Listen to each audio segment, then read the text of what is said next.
Soalan. So basically, the Akmal cakap whether they are above the law. No, they don't see themselves above the law. But when it comes to the validity of the law, law means what? Kalau you tanya soalan basic kan, what is law? Kalau according to American Realist, we are the law lah. Why we are the law? Because we apply the law. You meaning the legislator can create the law, but it will not be something that that is to be applied unless and until we apply.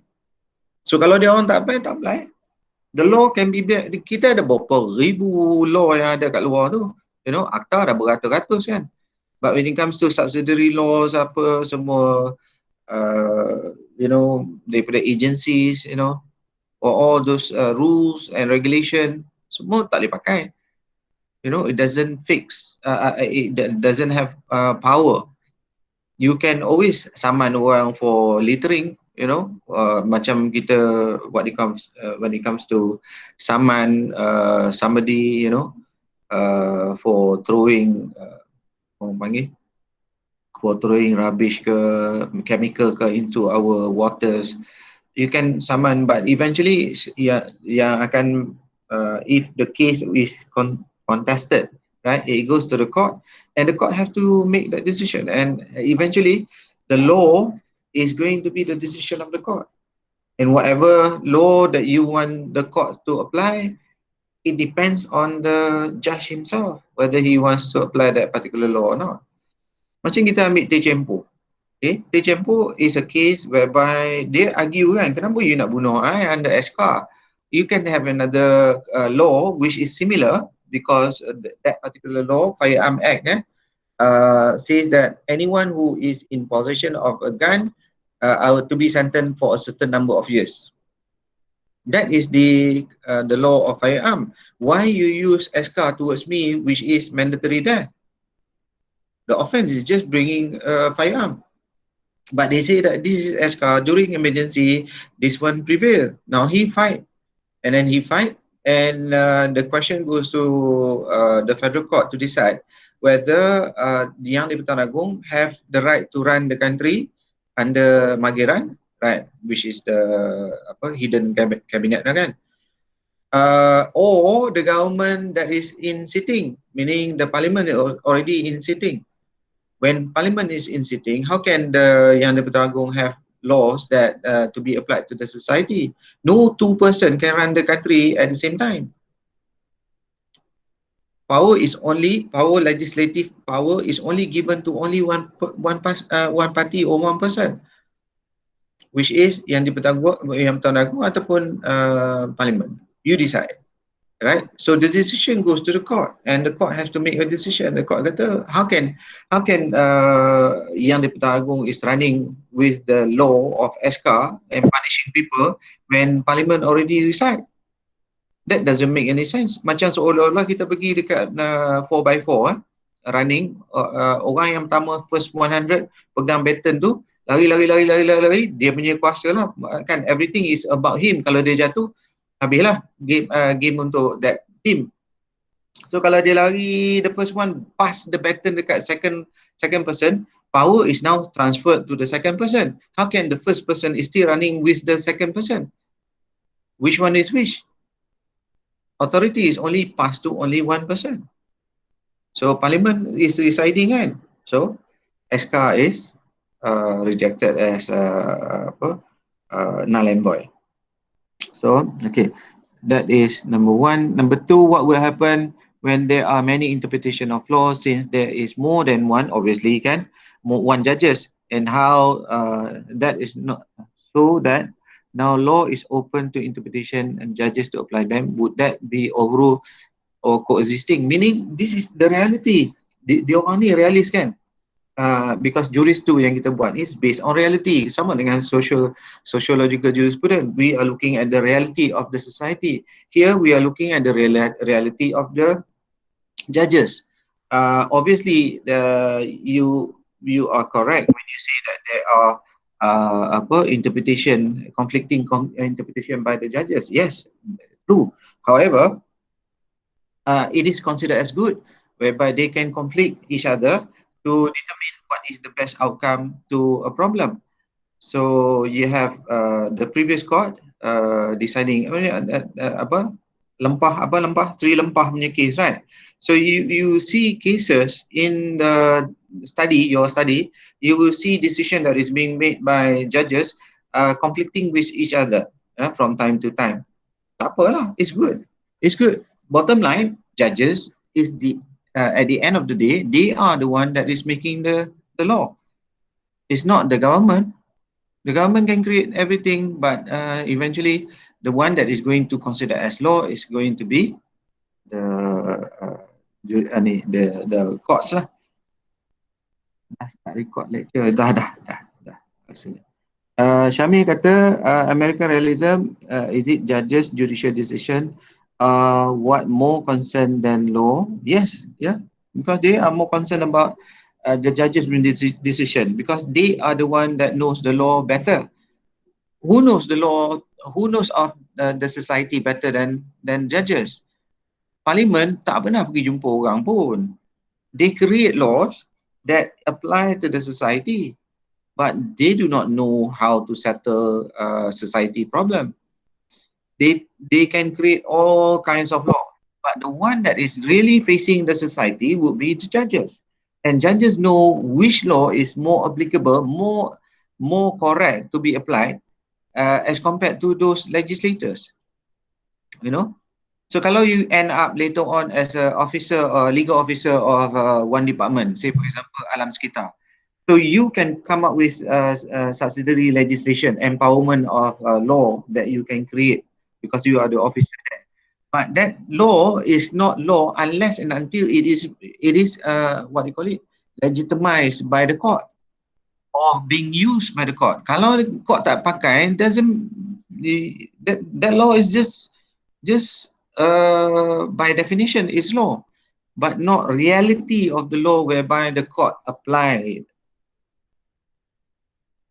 Is it a problem for an experienced judges who do have 20 or 30 years experience? But what about judges with little experience? Yeah, agree. That is where si siapa ni? Tak nampak ni. Siapa yang kata fact skeptic dengan rule skeptic? Holmes. Jerome. Jerome Jerome Frank kan? Siapa Syamil? Dah ni tengok pening dah. Jerome. Okay. Jerome katakan, bila Jerome kata kalau in a sense that lower and upper, you are more concerned about principle of law. So principle of law is fact skeptic, betul tak? Fact skeptic is whereby the upper courts is going to be concerned about how do they apply the law, the principle of law, rather than looking at the facts. That is why kalau kita tengok appeal cases or federal court punya decision is more towards the principle of law rather than looking at the facts. Yeah, so they are more concerned. Obviously, there is a difference between them. Tapi kita ada judicial binding precedent. Judicial binding precedent is being applied whereby the higher ranking judges are the one that is more experienced to decide on matters, whether what law can be used. You know, that is why we have that pyramid. Otherwise, it does not make any sense. Because the more senior you are, the better your exposure to the experience, to the ability for you to make decision. Okay. Boleh Syamil? Boleh sir. Okay. Siapa nak tanya lagi soalan? Yes. Second question. Lawyers should present their case as the law is. Any argument outside the law discussion would be wrong. So what would be the problem as realism believe the judges more than the law? Tak faham. Syamil, macam mana Syamil? Cakap. Sir, because lawyers should present their case based on the law, based on the legislation. Betul. But according to these ideas of American realism, that they believe because they believe the judge interpretation more than the law. because the law might exist because of certain reasoning, but the Mm-hmm. judge may interpret the law as their own interpretations. So, Yeah. as the lawyers, Mm-hmm. they might assume that the judge would interpret the law as because of the reasoning behind the existence of every issue of the law. So how it will be confused for the lawyers because they are going to present the law based on the reasoning of the law, not because of the not based on the interpretations in the mind of the judge. You can only anticipate, you can predict. The prediction is not going to be 100%, I have this law, therefore I'm going to win the case. So you cannot go into the court thinking that you are bringing your case which is apa kata foolproof, because the law is saying such and such. So your understanding of bringing the your case into the court should not be in that manner. You have to understand that by the end of the day, though you might bring the correct law with you in court to defend your case, and you cannot force the court to follow the law, and they might have a different opinion. And you have seen from the cases that you have done, dekat contract law, dekat apa torts, dekat consti, dekat land. So all this decision that is being made by the court, it is not being, they cannot be dictated by the law, you know, because American realism is saying that we are free to do whatever we want in order for us to bring justice. So by bringing justice, if we choose whatever laws that we need uh, to use in order for us to deliver justice to the society. So too bad lah. Kalau you jadi lawyer nanti later on, you cannot be so confident and tell your client, dia kata, oh, we have a foolproof case lah. Dia show menangnya lah. You know, there is a law that is very clear, but it might be something that is because you have the opposition that you are going to face in the court of law. Then their argument might be something that is the ability of the courts to find it as okay. Macam tempo, right? Kalau kata clear, clear, it is clear situation whereby it is under the law. The law is valid. So all the judges have to do is follow the law. But in this case, because of the argument of the opposition, then the court may sway their decision to against you. You know? Kan, at the end of the day, obviously dia mati juga lah kan, because the backdated of the law in that case, then because the government have to backdated the law, because all this while they have been killing people under ESCA, and then suddenly just because Tempo punya case is thrown out and the law ESCA tadi jadi null and void, what happened to the hundreds of people already sentenced to death? You can only sentence a person to death with the valid law. If the law is not valid anymore, then it's murder. So government is committing murder. So it's wrong. But that is the solution. How do they compensate to that problem lah kan? Okay. So balik pada sini, yes, you don't go to court with with the confidence, yeah, of winning, because if you have a person judges yang memang activism dia tinggi, be careful, yeah. So it might go against your thinking. Right. Syamil, boleh jawapan tu? Boleh sir. Boleh soalan. Good.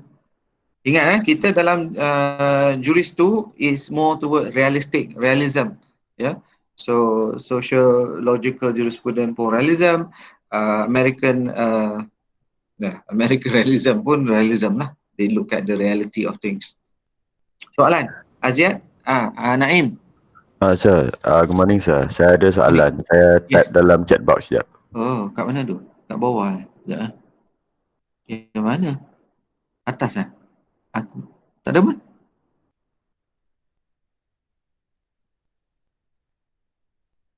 Naim, what happened to the doctrine of stare decisis if all judges have the capability to make law? Yeah, okay. Wouldn't it lead to multiplicity of appeals that so much only hinges the factor of whom the judges is rather than the law is? Yeah, but that is the reality. We see cases, yeah. What do you understand so far in respect of what I explained just now? Um, Honestly, saya faham yang American Realism ni is a understanding where the judge is being at the center of the legal profession. Everything. Yes, Okay. dia macam the son of the law. Mm-hmm. So everything revolves around the judge. Tapi Mm-hmm. for me lah, the judge is only human. He is prone to Mm-hmm. error. He is Mm-hmm. prone to corruption. So if we put too much stress on human, Mm-hmm. which yang boleh kita influence, which yang kita boleh rasuah, wouldn't it jeopardize kita punya legal system? Mm-hmm. As far as I understand from law school is that law should be predictable. Law should not, Mm-hmm. macam dia cakap, the paper rules are things yang predict the court punya decision. But if that prediction is somewhat useless, better just have macam a primitive system where hanya kita ada shaman ataupun ada dukun je, rather than have the legislature, which is a parliament yang ambil opinion rakyat and formulate laws based on it. Stare decisis is there to safeguard the system, because the system must be respected in terms of the decision kan. Kalau the doctrine is not being adhered to, uh, you know, what will happen to the judicial institution? It will start to collapse because people don't respect. So the respect that they have is because the ability for the judges to come up with good law, meaning good decision.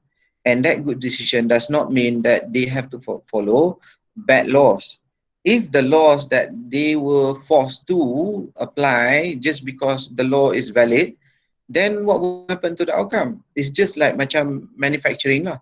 So if you have a raw material that is faulty, do you produce good finished good?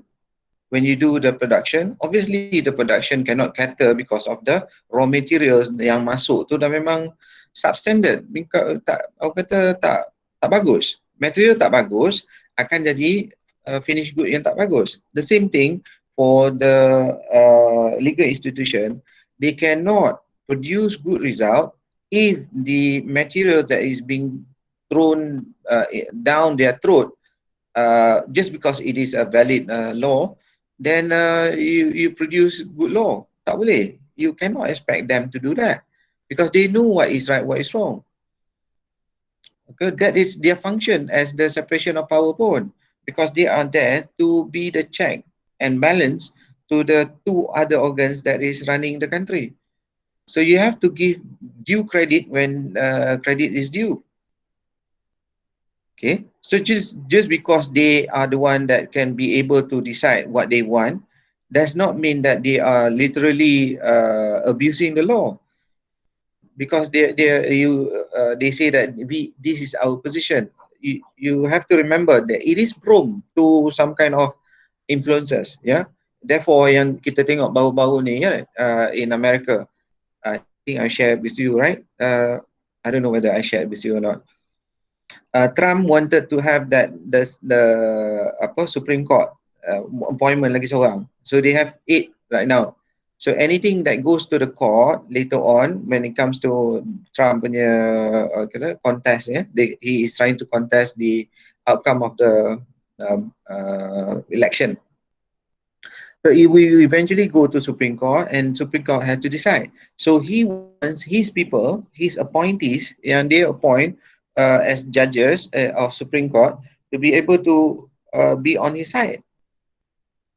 So itu adalah satu elemen yang mungkin kita nampak macam Naim, it is a possibility that the judges might be impartial, might be influenced by other people,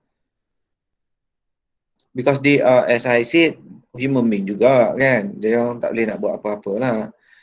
But we do our best in order for us to eliminate so-called biases. Bila kita point dia jadi judge, you are going to be scrutinized by special branch. Kalau you nak jadi apa orang kata, nak jadi judge, your background akan kena check, you know, who you are, you know, things like that. So basically, what we can do, if you are in the parliament later on, there must be some kind of check and balance for the judges juga lah. Ambil contoh, contoh tak payahlah, kita tak payah ambil contoh, because there are check and balances that you can do. But obviously, judges ni dia terima gaji daripada kerajaan, right? And then appointment dia pun daripada kerajaan, right? So there is a sense of biasness dekat situ pun. Kalau kita nak assume, it is rather than we assume, we must prove whether they are doing all these negative things or not. They still are not, in that case, Syamil, they are not under above the law, because you can still take action against them for any fraud or abuse of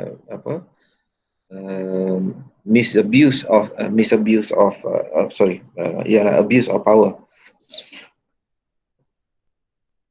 Boleh Naim? I think you tak agree lagi Agree sir. Agree.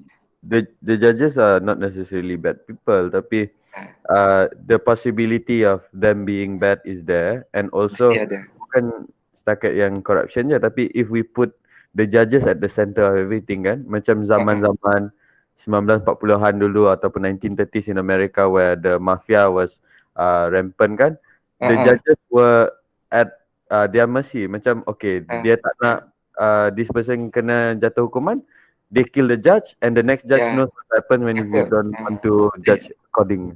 Yeah, Al Capone kan, they kill the judges. So whenever judges yang lain, siapa yang there? You know, AG pun kena bunuh, you know. You see cerita mafia tu, and then Godfather, you see Godfather, you akan nampak how they influence the judicial system. Even now, yang masalah dia, last night I dengar this YouTube punya news. Dia kata there is a big problem for the US right now, since Trump ada 72 hari lagi nak stay in power. Now, the AG is going to take action against him or not? And if they were to take action against him, we are talking about AG, because kita cakap legal institution kan, people who are empowered to do their job, right? So they are worried to take action against Trump just because he has like 70 million supporters. So Trump ni dia memang in a way that he can influence the society to have division, and obviously they you know, guns is allowed there, right? That is their fundamental liberties, fundamental rights, in order for them to have guns.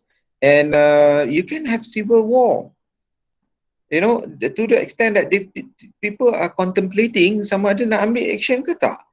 But if you don't take action against him, meaning he is immune by the law.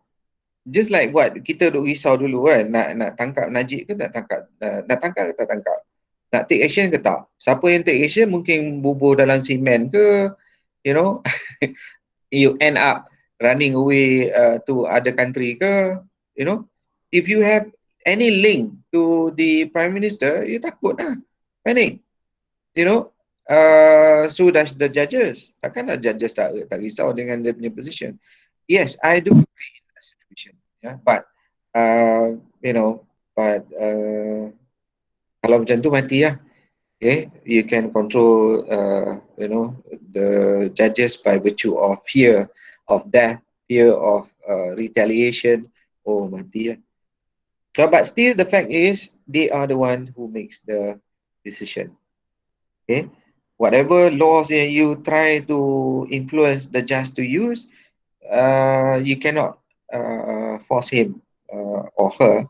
Say for example, kalau rape cases, pergi jumpa judge perempuan, macam mana agak-agak? Rape cases, a rapist pergi ke judge pula perempuan. Judge pula ada adik dia yang kena rape, mampus. You know, the biasness is going to be there. However, you akan tengok dia punya ratio descendant lah. How she maneuvers in order to make sure that this person is punished accordingly. Okay. Kalau orang yang ada case of agama, right? Kalau dia this particular judge religious, dia dah bias lah. But how do you prove biasness of that person to relate to the decision? It is your case against the judge. So it's very difficult for people to bring cases against the judges, because bottom line is about their decision, is whether it's correct or not. Ingat tak kes yang di mana amah tu yang orang gaji tu kena pukul by the datin. Okay, ingat tak guys? A few one year ago. Ingat ya? So that case went to court, and then the court in fact give public apa panggil dia punya sentence tu, you do civil work, you do apa work, alah tak keluar tak benda tu, somebody remember? Community service. Community service, yeah. And in that particular situation, she was the judge was wrong, and obviously people make noise, and action was taken. Alright, soalan lagi? Naif? Syamil? Okay sir, faham. Thank you sir. Lain. Good. The rest? 40 orang, 2 orang yang tanya, baru 2-3 orang. Nisa selalu tanya soalan. Siapa lagi? Clear? Syahinda. Bini lama dah tak cakap. Zulaika? I'm here, sir. Any soalan? Any questions that you want to ask? No from me. Okay. So, kalau tak ada soalan, then kita end the session lah. Kan? Kita nak soalan kan? Kalau tak ada soalan, then what's the point? Sir, Okay. maybe this one issue is maybe out of topic, tapi dia related juga sir. Apa? On the magistrate yang kena tangkap dulu, which is sekarang dia jadi one of the panel for SPRM kan? SPRM. Now dia dah jadi panel untuk talk show untuk SPRM because lah dia commit ni kan. So in that situation where the magistrate itself commit something yang which is abuse power lah kan, ambil corruption and everything, what happened to the law that he decide kan? Because I see. So it depends on the people who wants to take action against his decision. So you minta appeal lah, on the basis that he is a corrupt person. But you have to prove, just because assumption that bukanlah assumption lah, he was caught kan, ada evidence that how do you relate his attitude towards the decision that he has made? Actually, dia student I. In fact, he came to the room by giving me hadiah. I still remember. Kata, hey, you cannot give me all this. It's wrong, against the law.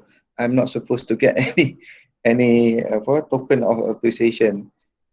Kesian kat dia. Wife dia, I know the wife. Tapi dah cerai kan? Cerai? Mati ke? Cerai. Wife dia sekarang dekat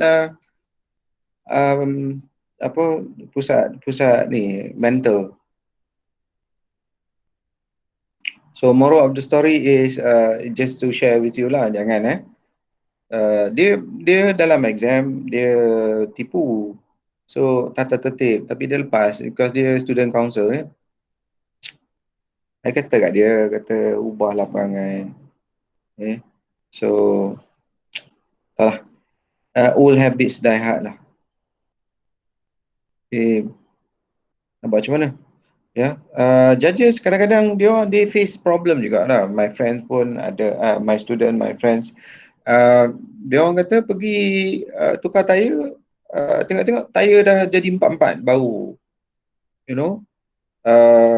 sports lagi, dia tak minta pun, somebody has, susah. Kalau you jadi judge dekat tempat-tempat kecil, people get to know you, and they highly respect you, and then you can be exposed to certain influence. So guys, be tough and do your job. Yang ramai judges punyalah nak try to be impartial, that some of them commit suicide. Tak tahan. Kerja judge ni memang stressful. Maksudnya day in day out, nyawa orang dalam tangan you. Alright, good soalan. Syamil, did I answer you? Aduh. Okay sir, just nak tahu your opinion lah on that. So jadi betul lah, boleh you can take action by minta judicial review because of the case is being, having a judge of that nature.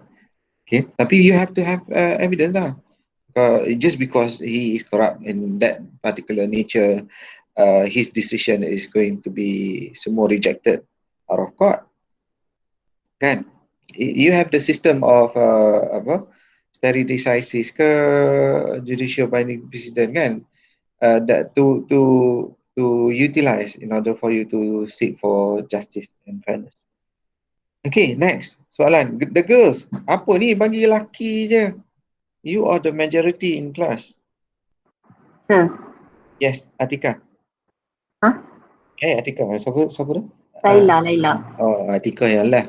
Right. Saya tak adalah nak tanya apa pun. Saya nak tanya kan macam tadi sir punya opinion on jadi judge tu kan.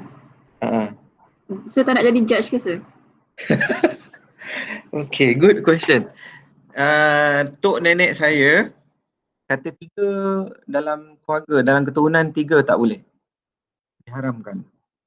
1 polis, 1 custom, 1 hakim. Kenapa sir? They are so close to the society that they might do something wrong to the society in terms of influence, in terms of biasness. Being as a judge, your duty memang berat gila lah. Okay, I mean somebody has to do it, right? But I choose not to do it because my keturunan doesn't want me to do that. And then police, they are so close. Any post that is so close to the society is bound to be influenced with corruption. The highest corruption, kalau you tengok data BPR, the highest corruptors agency, the corrupt agency would be local council rather than the police and custom. Police and custom, yes, they are also can be corrupted, right? And because they are so near to the society. Police memang they are dealing with the society, betul tak?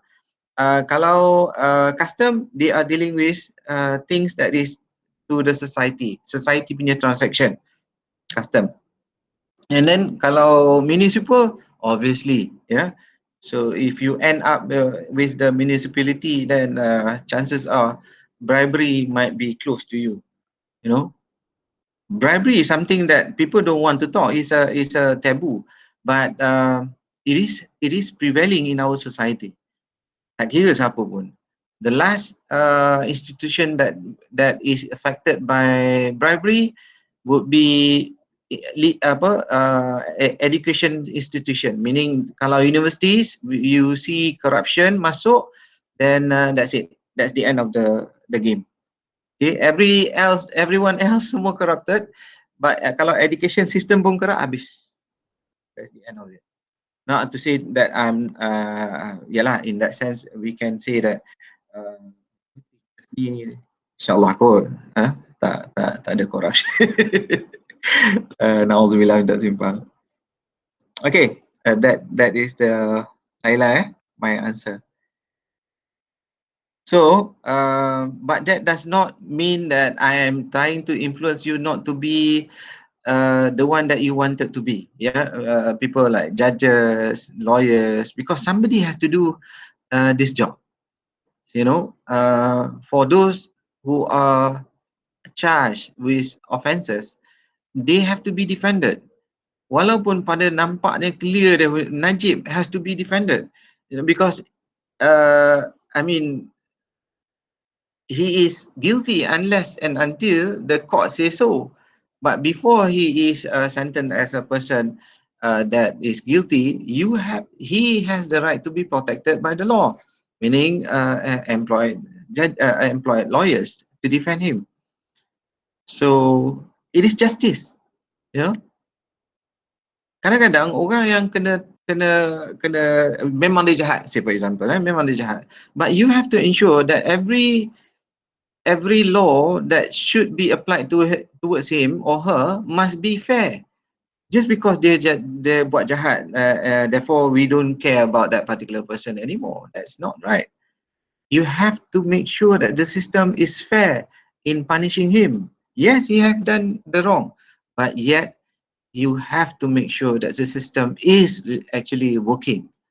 Kadang-kadang orang, you know, orang salah, they are being abused by police, you know, mati dalam penjara and things like that. Just because they buat salah, they deserve to be killed. No, I don't think so. Right? That's not fair. So you guys have to do your job lah. Kalau you nak be in that position, because it is a choice kan, a choice that I made.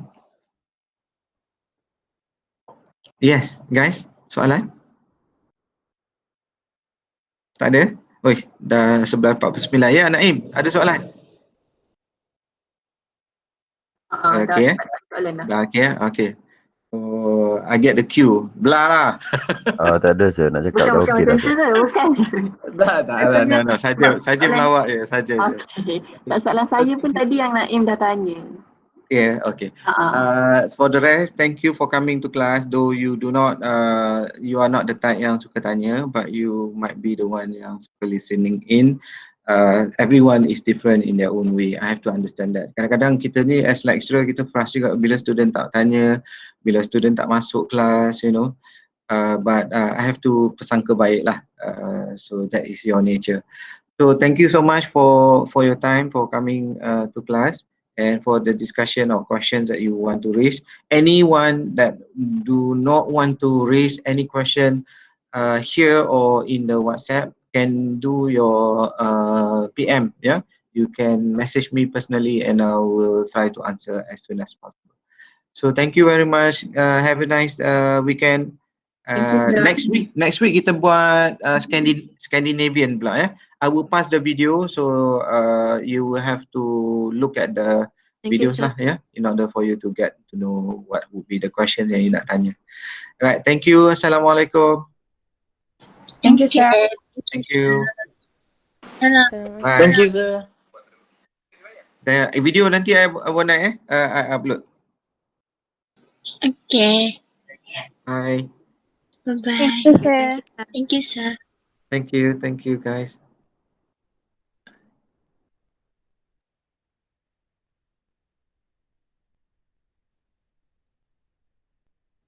Laila, Nurul, Whitney,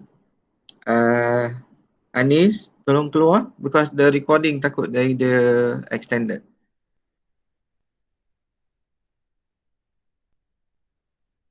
Izaz, Anis, Nurul and Whitney.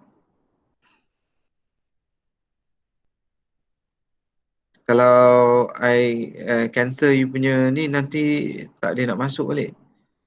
Apalah, I terpaksa lah.